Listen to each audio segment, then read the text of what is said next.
Team, what is up? Welcome back to the Chief Life Podcast. I am Matthias Turner, and today we're talking about best foods for brain health.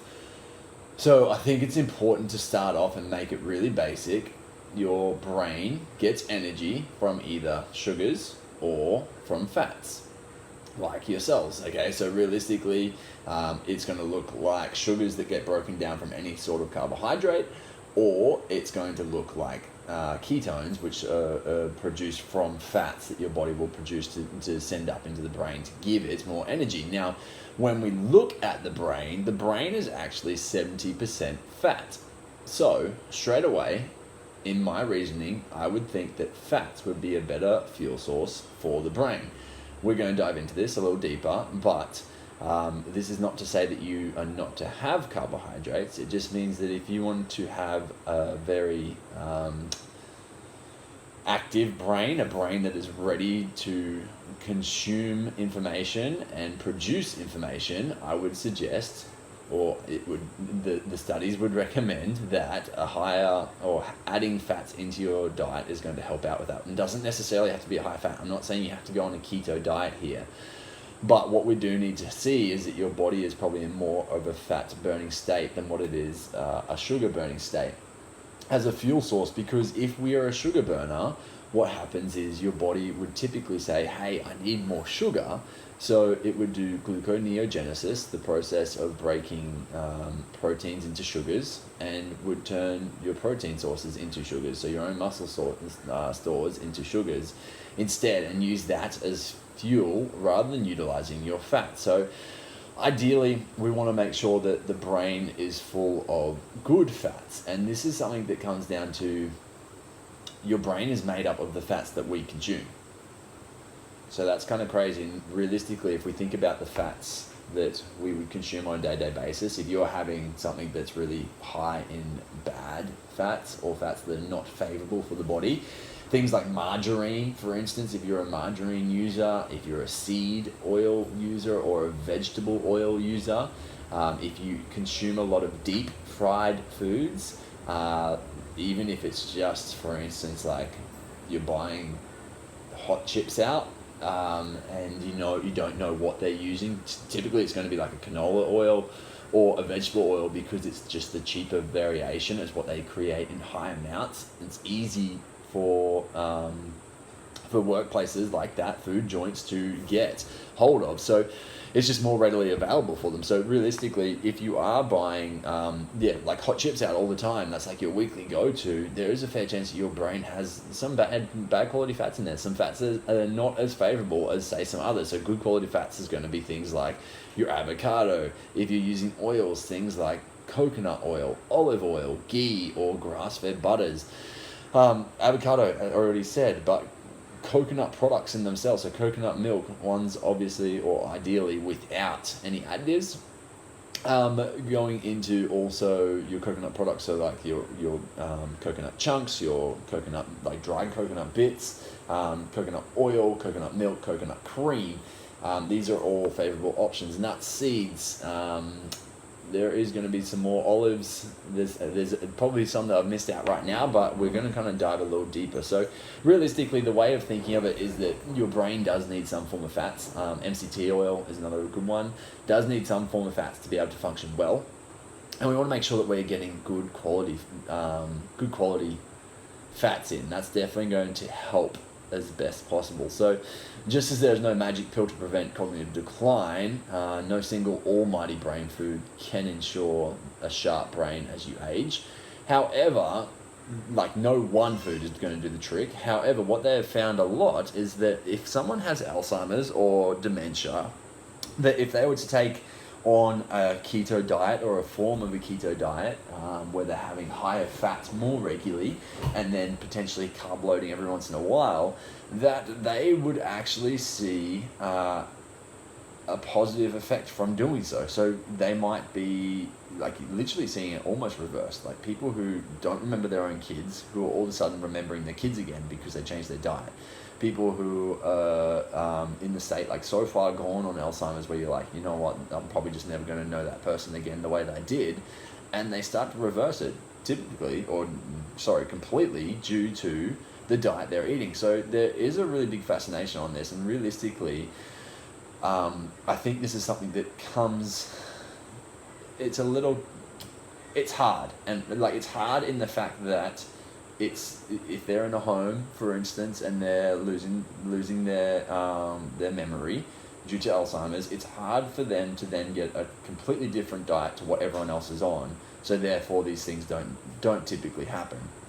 But showing that animal foods, good quality animal foods with decent amounts of fats, so not cutting off the fats, actually getting the fats and the nutrients from the good quality animal foods. When I'm saying good quality, I mean like your free range, your grass fed, your pasture raised, wild caught, those sorts of variations. Even though they're more expensive for a reason, because they are a lot harder to get hold of, because they are also full of a lot better nutrients. So that variation is going to be a lot more favorable for the individuals.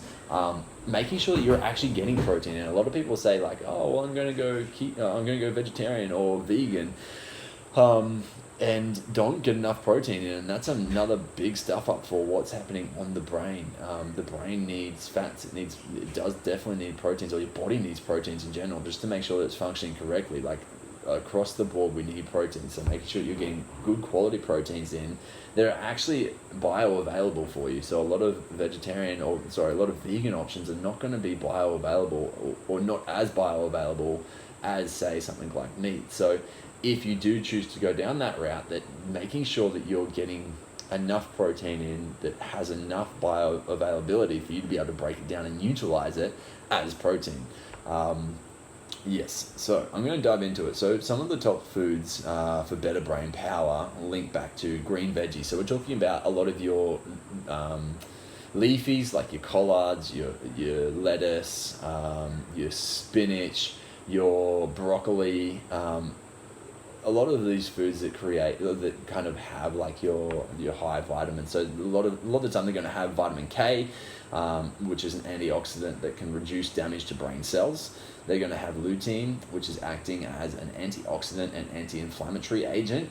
It can improve cognitive function.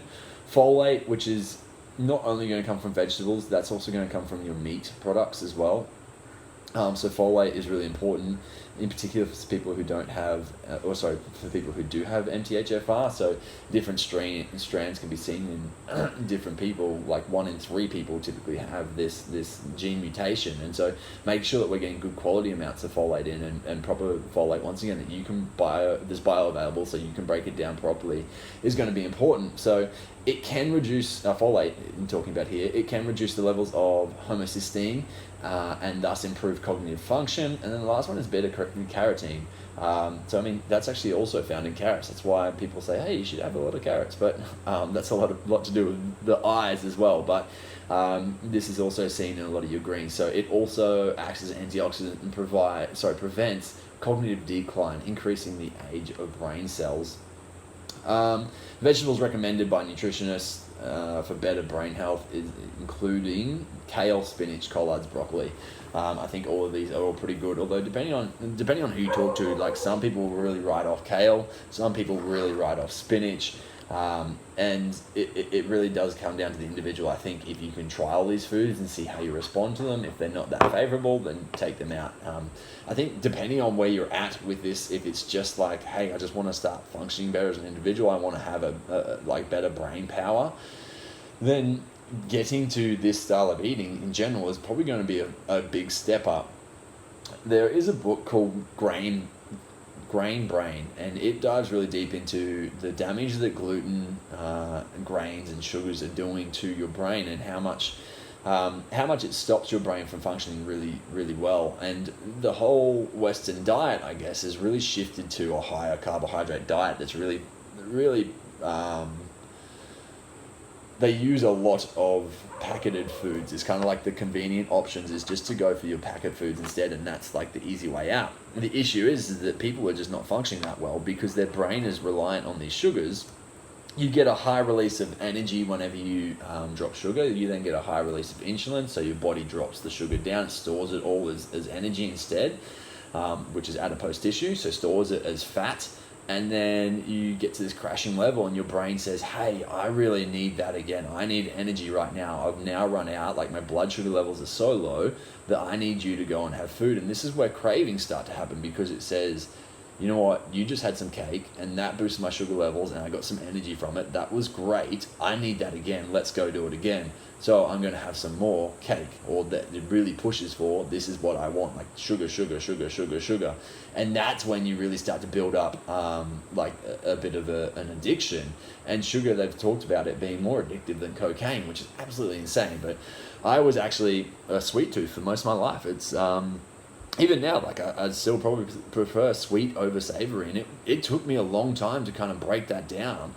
What it took for me was eating good quality foods, making sure I was eating high amounts of proteins, I was getting good quality fats and carbohydrates in with my diet, and I was eating and making sure that I was satisfied, like I was eating until full, and really I was weighing and measuring, I was making sure that I was getting enough food in, and that's what it actually took for me to drop my strong sugar addiction, when your daily cravings are, I want sugar and I want it now, or when it comes to dinner and you want to have something sweet after dinner. And what it also took was utilizing good quality foods that gave you like a bit of a sweet treat. So something like a smoothie that you're getting some really good quality like fruits in, some banana and some berries or something like that, with a chocolate protein powder, and maybe like some peanut butter or some sort of nut butter or some coconut or something like that, just so it's like you're getting a sweet treat still. You're not just completely taking away the whole sweet fix that you need to potentially do. The other thing is also cinnamon.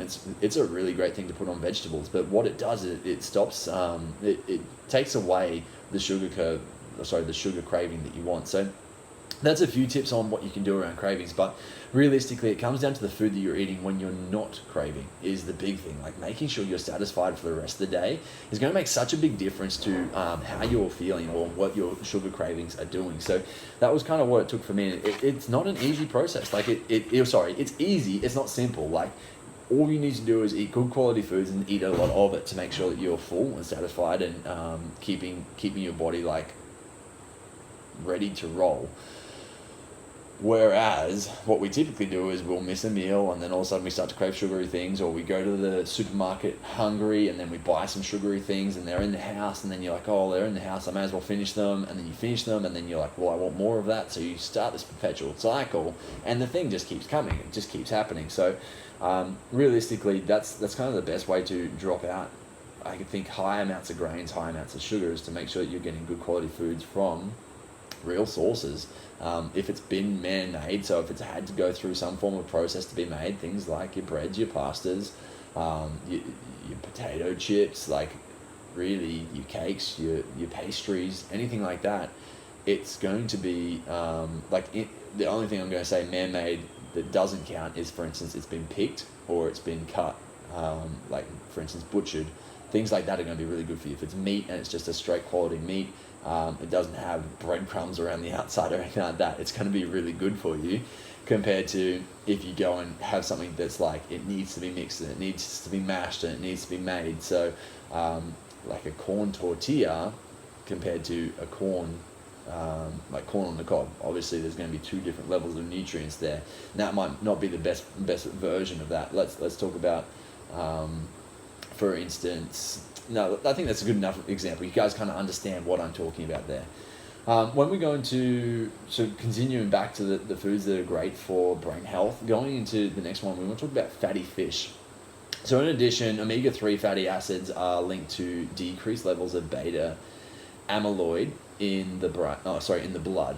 Beta amyloids are misfolded proteins that are formed in the brain and are involved in pathogenesis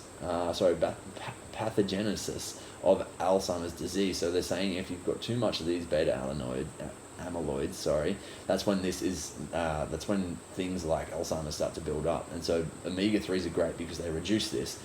Things such as all foods, fishes such as salmon, mackerel, herring, and sardines are all really good for that. Tuna is another one. Realistically, if you can have your own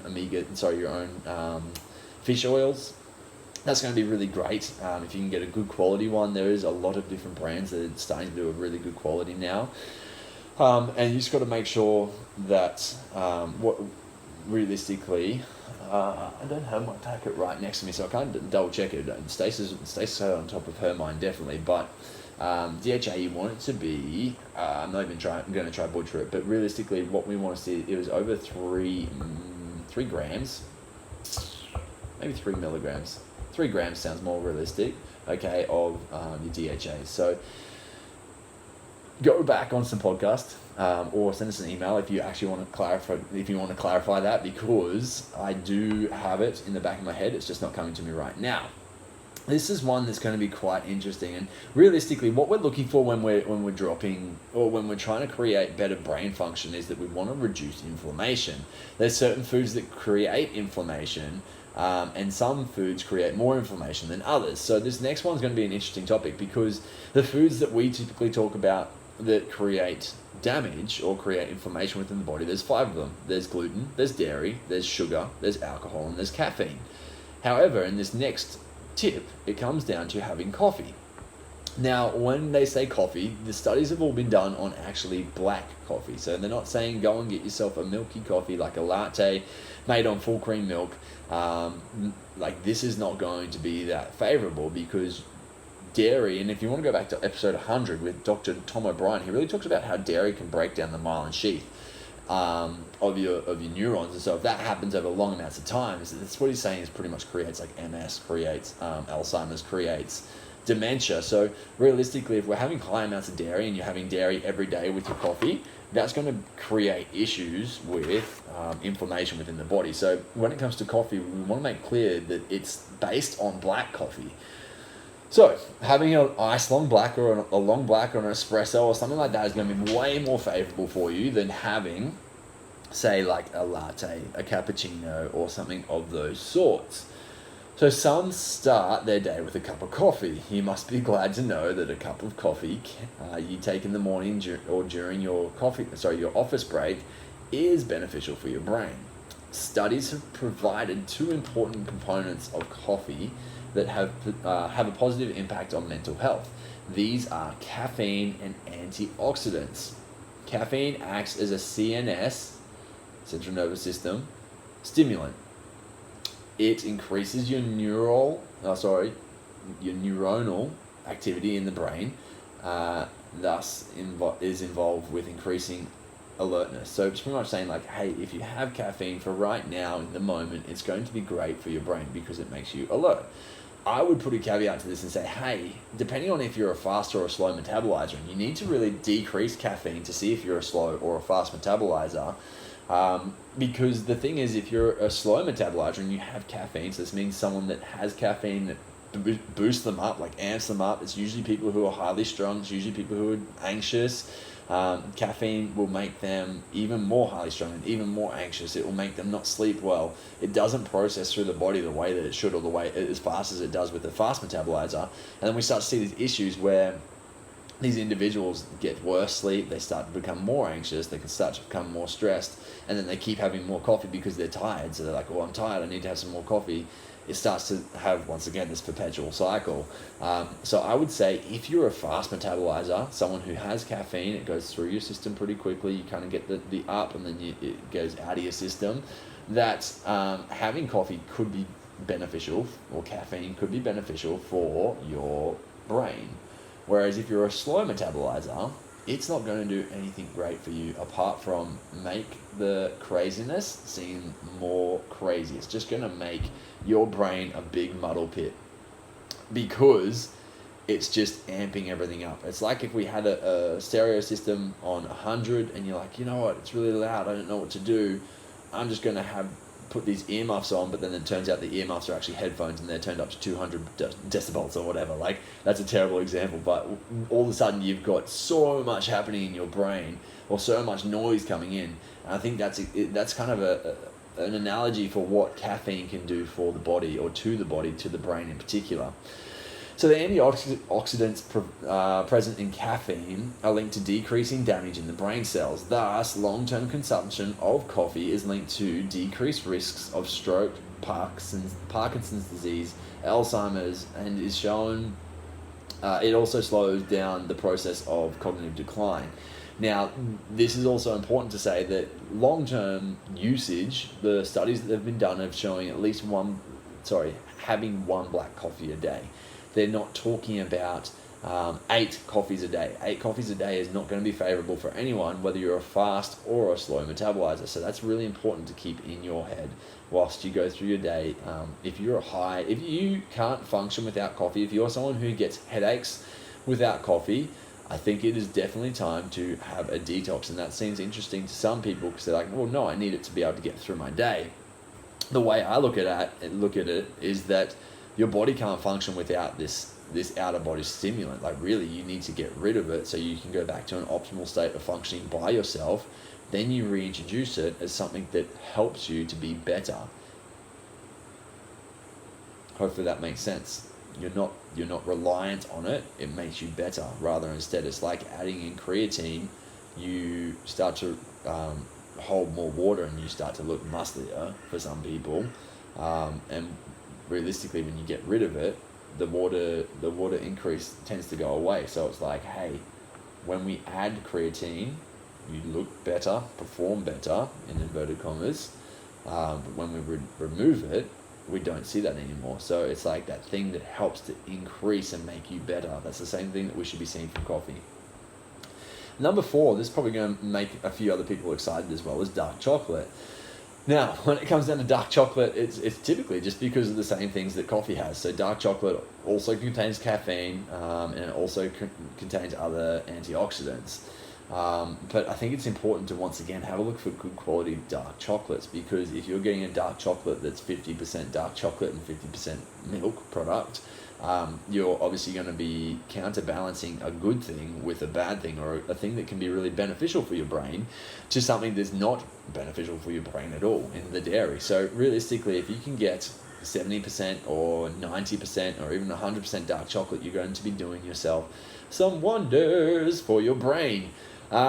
Number 5 comes down to berries. Berries provide numerous health benefits to the human body. I'll get there, to the human body.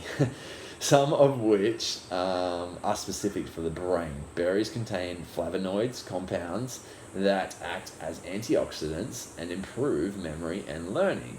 Blueberries may boost short-term memory as a little extra part. So realistically, getting a good mix of berries in can be really great for your diet, and that's why we put a lot of them, like typically we're using them either for our brekkie bowls or for our smoothies. When you come and grab yourself a meal plan from us, that's where we're typically going to put a lot of berries if you enjoy them. If you don't, then we try to get that in other measures or other ways.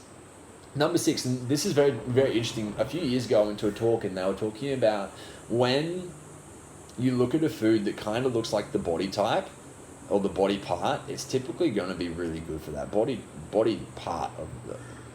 That makes sense. Yeah. When a food looks like a body part, it's going to be good for that body part. So this next one, 6, is walnuts. You think about a walnut, it kind of looks similar to a brain. And these are actually really associated with giving your brain great cognitive function. So I'll read it out really quickly. Walnuts consumption is also associated with better cognitive function of the brain and improving memory. So things like, for instance, you cut a carrot and you have a look at it, and it's got the little circles on the inside, it looks like an eye. Things like ginger and turmeric are really good for blood flow and for your veins, because it looks like a tree going through, like the way the roots work. It's kind of like your veins going through the body. That's just like a few examples to kind of show off what that might look like. So realistically, if you can find foods that are similar to what the body part looks like, it's going to be really favorable. Beans are under-recognized, and I don't actually know which beans they're talking about, so I'll read it. I'm not going to go super deep into it. They do talk about, like, it's kind of a mixed bag. It's not just saying, hey, green beans or black beans or lentils. It's kind of saying, hey, when we have a mix of these things, they can be great for you. So beans are under-recognized and economical, says the researcher. So they also stabilize glucose, blood sugar levels. The brain is dependent on glucose for fuel. So either, once again, that's sugar or fat. So realistically, the fat is, once again, probably going to be a more favorable source of fuel for this. Once again, the researcher explains, and and since it can't store the glucose, it relies on steady stream of energy. which beans can provide. Any beans will do, says the researcher, but I feel that some beans are going to be more favourable. We've also seen that some of your different like lentils and bits and pieces can create issues because of the lectins that are in them. So it really does depend down to the person. If you don't respond well to these different like chickpeas or beans or lentils, and you find that they bloat you, then it's typical to say, hey, like you should stay away from these foods. They're not doing you any favors, even if it is creating a steady stream of glucose to your brain. So the researcher says especially partial to lentils and black beans, and recommends at least half a cup every day can be favourable. Avocados are almost as good as blueberries in promoting brain health. Monounsaturated fatty acids are also present in other foods such as almonds, walnuts, soybean, sunflower, and canola oil. I'm going to veto that and say don't have those because they are terrible. And fish. So realistically, avocado, I think the most favourable food you can have in your diet, like having daily or regularly, are going to be avocados and nuts and seeds if you can tolerate them. If you can't, then having something like an MCT oil is going to be also really favourable for your brain. Like the fatty chain acids the medium fatty chain acids are great for you. The next one comes down to foods that create are high in vitamin C. So you can get all the vitamin C you need in a day by eating one medium orange, apparently. So doing so is important for your brain health, since vitamin C is a key factor for preventing mental decline. It clears harmful free radicals that may damage the brain and cause severe mental damage, affecting the process of learning and memory. Vitamin C can also prevent age-related damage to the brain. It can delay onset Alzheimer's disease and Parkinson's disease. It supports brain health as a person ages. So really, you could either get it from food, or you could get the synthetic variation of it from something like a powder or a tablet. Like ideally, those tablets, the old orange tablets that taste like orange, the vitamin C tablets, I don't think they're probably going to be the best variation. Getting yourself something like an ascorbic acid is going to be better, which is the powdered form of vitamin C, or getting yourself like a mix-in drink that has ascorbic acid in it with some other things to maybe make it taste a little bit better. It's not so bitter. That might be a little bit more favourable. So other sources of vitamin C, so oranges, you've got guava, kiwi, tomatoes, strawberries. They're all really good. And ideally, if you eat vitamin C before protein, it's going to make your protein more bioavailable. So you're going to be able to absorb more than what you typically would if you were just to eat protein by itself. So for instance, before you have a steak, you should try to have some strawberries, like knock back 6 strawberries and then go have a steak. And you'll typically absorb more of that protein from that steak than what you would have beforehand. Fun little tip for you. Eggs are awesome. There's so many. It's funny, eggs did a full loop. For so long they said, eggs are bad because of cholesterol, and now they've come back saying, no, we were incorrect with that statement was completely false. Eggs are great for you, and they're full of a whole heap of awesome nutrients that the body really needs. So eggs may delay brain shrinkage. The combined formulation of vitamin B6, B12, and folate is proven to delay age-related memory loss and cognitive decline. Thus, it can prevent the onset of stroke, Alzheimer's disease, and Parkinson's disease. Choline, which is something that's so important to get from eggs, and so important that we should be getting choline into our diet, is present in eggs, is an important nutrient. It acts as a precursor of the synthesis of acetylcholine, the neurotransmitter involved in regulating the nervous outflow from your brain. So it really is important to make sure that you're functioning correctly. Eggs, actually I heard of a really, really interesting study the other day. This really sparked my mind. Well, sparked my interest, I should say. They've done some studies on brains of a vegan diet versus a meat-eating diet, or like an omnivore, and they've found that the brains are shrinking of the people who have gone vegan, which is kind of crazy. Like, if you're not getting correct amounts of proteins and fats in, your brain will shrink and will not function. They haven't actually completely said it's not functioning as good as, but they're definitely shrinking, which is crazy. Your brain definitely needs proteins to be able to grow, and correct proteins once again that are correctly or more readily available, bioavailable for it to be able to utilize. So that was just an extra little interesting point. I would say, I would put my hand up and say, hey, I think 100% you definitely need some good quality meats, like animal proteins, and once again, good qualities being free range, grass fed, wild caught, some variation of them to make sure that your brain health is really doing quite well. It goes into different teas. So freshly brewed tea, 2 to 3 cups a day of freshly brewed tea hot or on ice, contains a modest amount of caffeine. Once again, depending on if you're a fast or a slow metabolizer, I would kind of talk to that. Green tea is definitely seen to be a lot better. Green tea, matcha tea, yerba mate is another really good one. Yerba mate, if you're very Australian, is what you'd call it. But yerba mate is awesome for brain function and just kind of giving you like it's like a little natural nootropic. But once again, it does come down to whether you or how you respond to caffeine.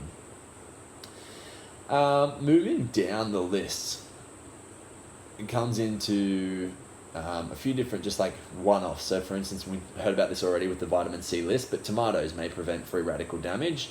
Once again, depends on how you respond to lectins. Black currants may reduce anxiety and stress.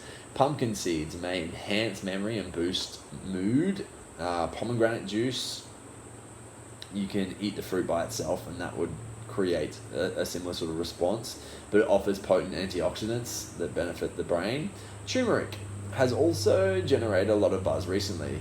This deep yellow spice is the key ingredient in curry powder and has a number of benefits for the brain. Realistically, it's curcumin, which is the active ingredient in the turmeric that does the real job.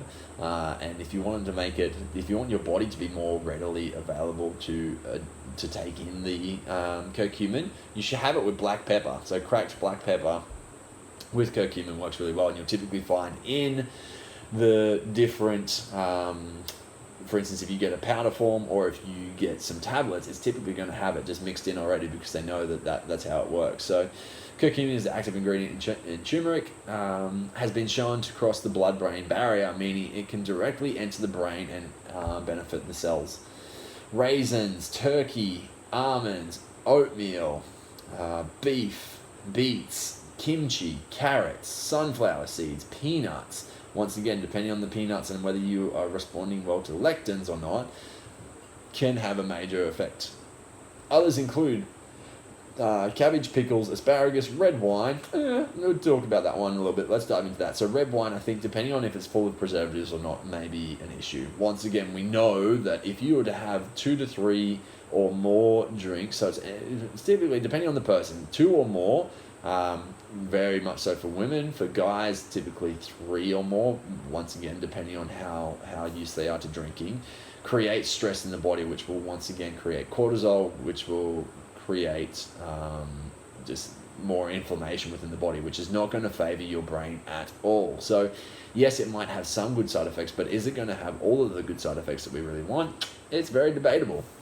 So I'd say if you were going to have red wine, you'd be better off having a wine every day or every other day or once a week or something like that to get some benefits from it. Just because we've gone through and said like 30 other foods already, and you hear red wine, it doesn't mean you should have that one and that one only. Like we also talked about kimchi. Are you going to now have a kimchi every day with dinner or not? Like, don't just pick the ones, oh, well, I heard dark chocolate and red wine, I'm just going to have those and those only. Like, don't just have that selective hearing and pick the ones that you really like the sound of, because realistically, I think like our gut health, to improve our gut flora, what we need to do is have a mix of all of these foods and make sure that we're not favoring just one or the other.